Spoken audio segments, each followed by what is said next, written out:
we take care of our mother, and we do that in the home.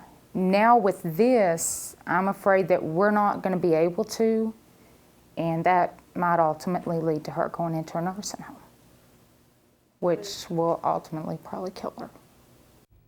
A 75-year-old Odessa woman is recovering in the hospital tonight after an EMS call went terribly wrong. Family members have reached out to us, showing us exclusive video of their mother being wheeled to an ambulance on a stretcher when the stretcher gets caught flipping their mother to the ground. CBS 7's Lauren Landman spoke with the family today. Lauren, how did all this start?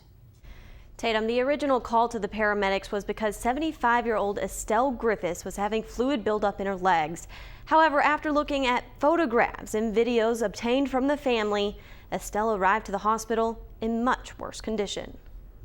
She's not in great health by any means to begin with, and then this has just, it added a lot, you know. I wish now I wouldn't even have called them. Late Saturday night, Michelle Griffis called an ambulance for her mother, who is experiencing some leg pain. As her mother was being wheeled to the ambulance, Michelle remains inside, finishing up final paperwork with EMS personnel when she looked up to see this, her mother's stretcher hitting the ground. I immediately at that time rushed out, you know, grabbed the gurney and was screaming, you know, for my mom. On the right side of your screen, you can see Michelle run to her mother's side. Whenever the gurney was actually brought back up to the upright position, her eyes were completely closed and her mouth just fell open.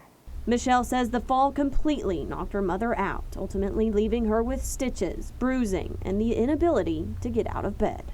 She's now at Medical Center Hospital in a lot of pain, and everything was done wrong. She should have been strapped in, you know, all the way, and she wasn't.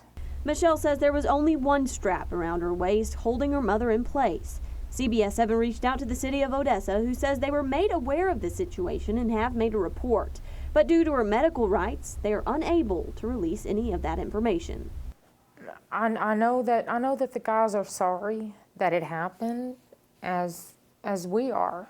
Accidents do happen, just as this has happened. And if the restraints would have been there, her injuries might not be as bad, because it would have kept her on the gurney instead of her body hitting the ground with such force.